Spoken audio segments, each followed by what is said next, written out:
صلوات الله عليك يا نبي سلام عليك يا رسول سلام عليك يا حبيب سلام عليك صلوات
يرفع الله الذين آمنوا منكم والذين أوتوا العلم درجات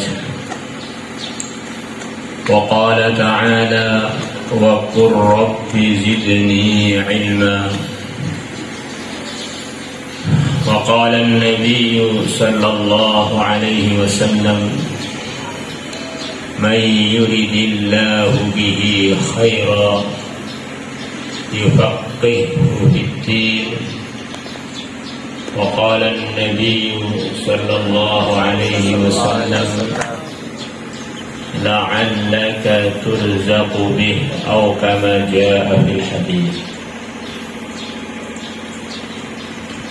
Hadirin wal hadirat yang kami muliakan,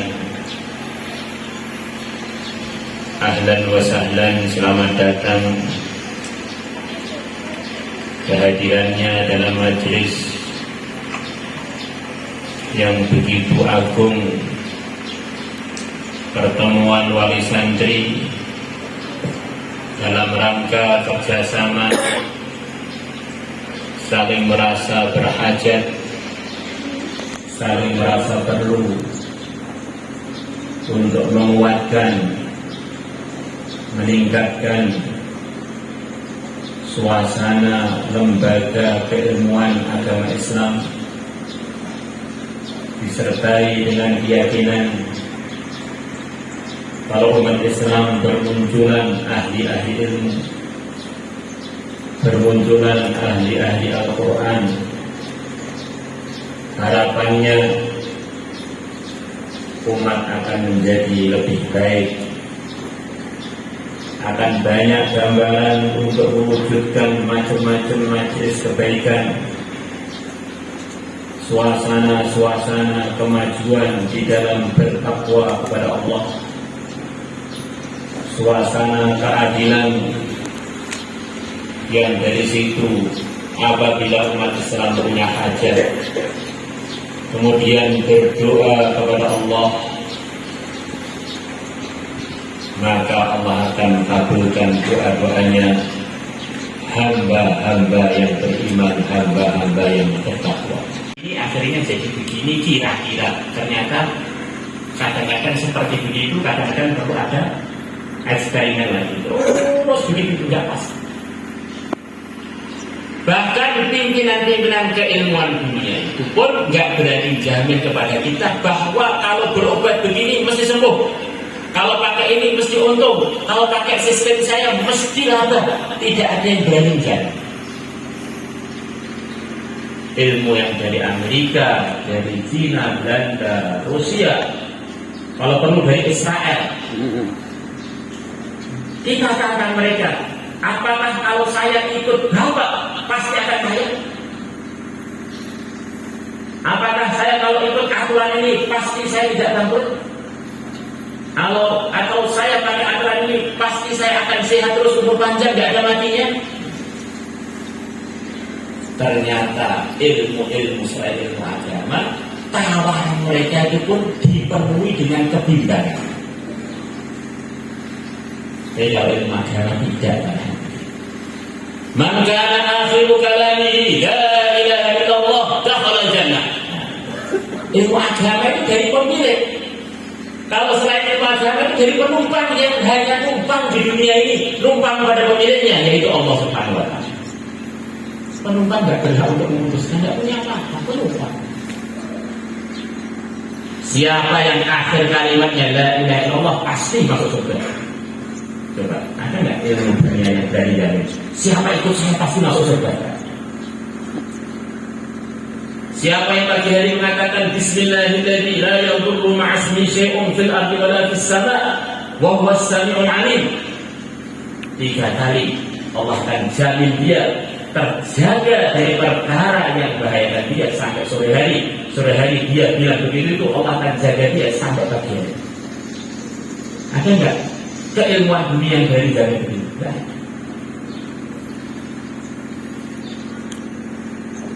Ilmu ini memang dari pemilik para hadirin. Maka rasanya ilmu agama itu beda.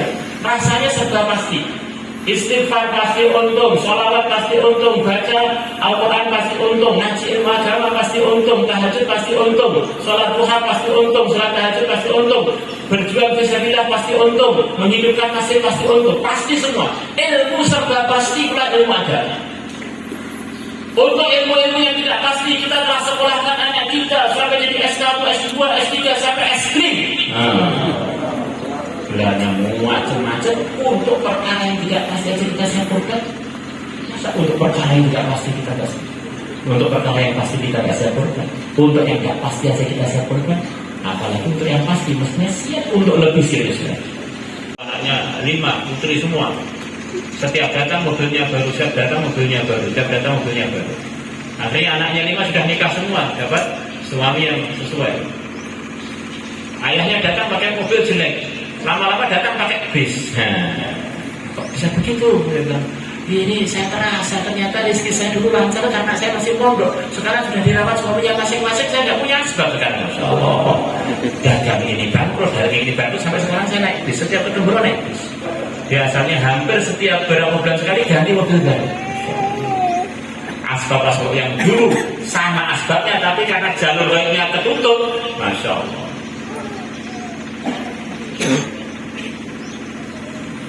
Hadirin hadirat yang kami muliakan, akhirat itu pasti akan datang. Di akhirat sana kita akan tahu, Masya Allah, untungnya punya anak yang ngaji, yang selesai ngaji, punya anak yang jadi ustaz, yang jadi ustazah, yang jadi hafidh. Kita nanti di sana akan menyesal, anak saya nggak ngasih agama, ternyata di akhirat duitnya sudah habis, jabatannya sudah selesai, nggak bisa nolong saya apa-apa ini, Masya Allah. Andai kan buka pondokan semua, saya di akhirat punya anak-anak yang jadi raja-raja besar, saya bisa minta tolong sana, minta tolong sini, bisa ajang sana, ajang sini, Masya Allah.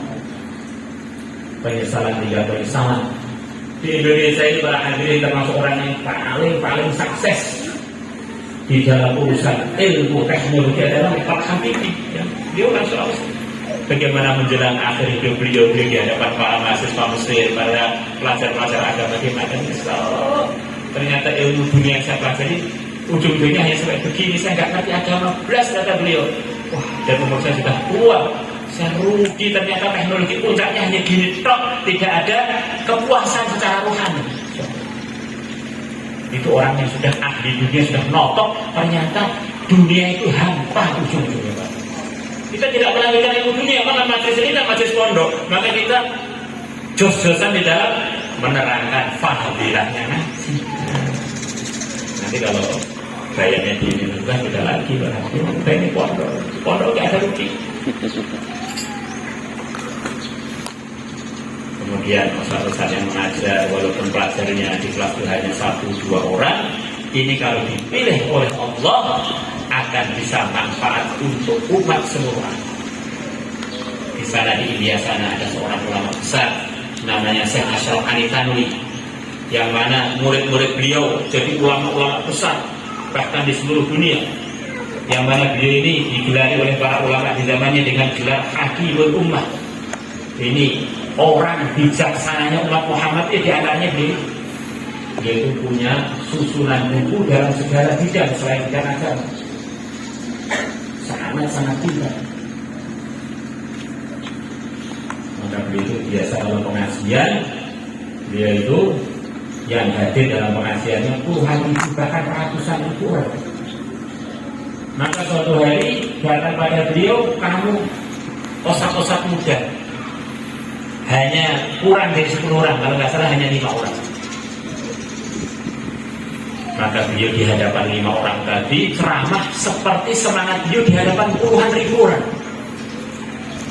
Sombong sampai pas ngaji, dan lamanya seperti begitu beliau ceramah dengan ribuan orang. Setelah selesai, salah satu yang hadir tanya, Syekh, Masya Allah, terima kasih dengan nasihatnya, antum telah ceramah pada kami, panjangnya bahkan melebihi ceramah-ceramah antum di depan umum. Kami berterima kasih. Saya juga merasa tidak rugi ceramah di hadapan kalian ini yang hanya sedikit ini. Semangat saya tidak lebih rendah daripada semangat ceramah di hadapan umat begitu banyak. Karena kalau ada satu saja yang paham dari kalian ini mengenai fikir-fikir yang telah saya sampaikan tadi, ini akan bisa jadi asbab kebaikan seluruh dunia. Nah, ternyata di antara yang hadir itu adalah Syekh Ilyas yang baru selesai pondok, dengarkan fikir-fikir Maulana Ashraf Ali Thanwi. Akhirnya Syekh Ilyas fikir seluruh awal menggerakkan orang suara. Di antara sebabnya karena punya guru namanya Syekh Ashraf Ali Thanwi, beliau tarhib, diberi semangat oleh gurunya untuk mengamalkan, menyampaikan, mendapatkan agama seluruh alam. Akhirnya muncul gerakan Syekh Ilyas yang sekarang terkenal dengan jamaah. Di satu santri yang manfaat bisa gegerkan sak dunia. Maka harapan kita, santrinya serius, ibu-ibunya serius, bapak-bapaknya serius, ustaz-ustazahnya serius, akhirnya kumpulannya orang serius. Akhirnya lembaga kita menjadi tambah maju, tambah bermutu, akhirnya amal agamanya tambah sempurna. Harapannya untung akhirat, untung dunia, berkah akhirat, berkah dunia. Maka itu semua adalah anugerah dari Allah. Nanti setelahnya akan diteruskan majlisnya beberapa prestasi di pondok.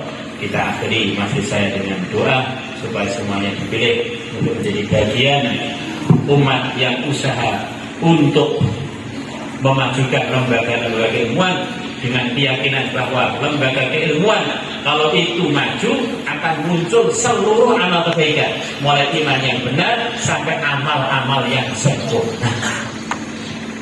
Ala hadhihi wa ala kulli niyatin shalihatin al-Fatihah. Iyyaka na'budu wa iyyaka nasta'in. Al-Fatihah.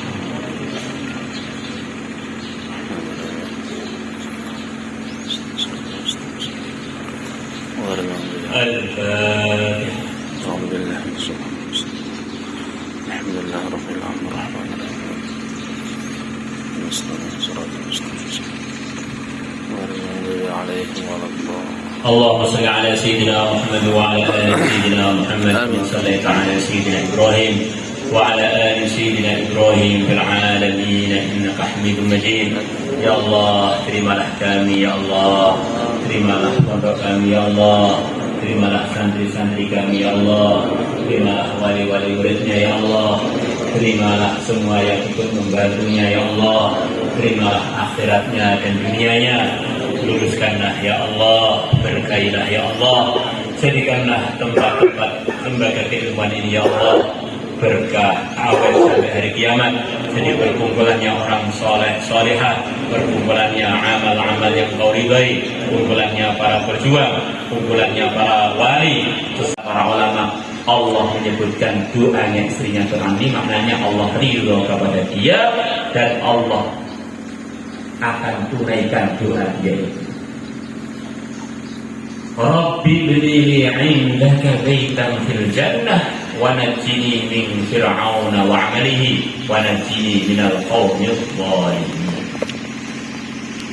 Bahkan Nabi kita mengatakan nanti di antara acara besar di surga akan ada acara walimah besar. Yang mulia Nabi besar Muhammad SAW akan menikah dengan mantan istrinya Fir'aun, Sayyidah Asiyah.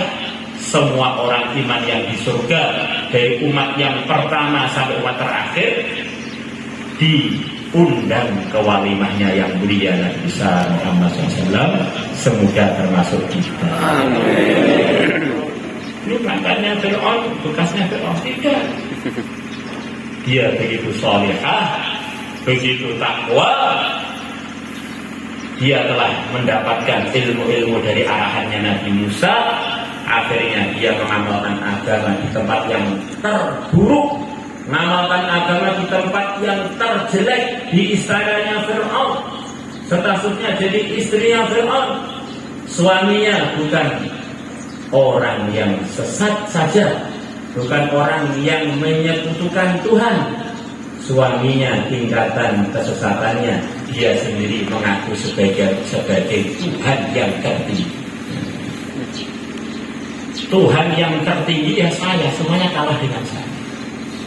Ini gelarnya sudah kita musyrik, merasa dia ini di atasnya para Tuhan. Begitu Fir'aun mengaku sebagai Tuhan, iblis datang sowan menghadap pada Fir'aun, terkagum-kagum di hadapan Fir'aun. Fir'aun, kamu itu luar biasa, kamu itu manusia yang lemah, umurnya pendek, beraninya ngaku sebagai Tuhan. Saya ini yang iblis itu loh, belum pernah saya pengen ngaku jadi Tuhan, itu belum pernah. Nah kok kamu itu prestasinya melebihi saya, berani ngaku sebagai Tuhan, dan bukan Tuhan yang biasa, Tuhan yang tertinggi.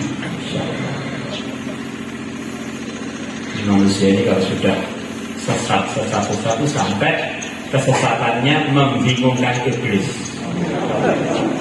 sampai iblis pun terkagum-kagum, bahkan ingin belajar kepada banyak manusia-manusia yang sesat. Sesat-sesatnya iblis tidak pernah ngaku jadi Tuhan. Sesat-sesatnya iblis tidak pernah ngaku jadi nabi. Di manusia yang ngaku jadi Tuhan itu banyak. Titisan Tuhan, titisan Tuhan. Nabi mengatakan, setiap Fir'aun mau mendatangi istrinya, mau mengumpul istrinya, Allah lindungi Asia. Allah datangkan makhluk berupa jin yang menyerupai istrinya. Akhirnya Fir'aun kumpulnya dengan demit, bukan kumpul dengan istri.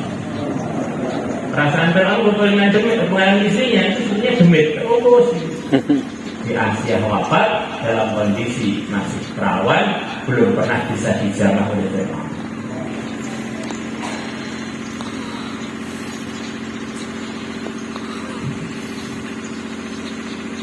Yang mulia Nabi besar Muhammad SAW dalam pertempuran Badar,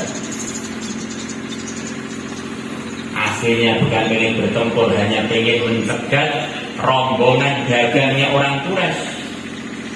Ternyata rombongannya lepas, nggak bisa dicegat karena orang Quraisy sudah begitu zalim kepada para muhajirin yang ke Madinah. Harta-harta mereka dirampas habis, pergi ke Madinah kosongan, tidak bawa harta.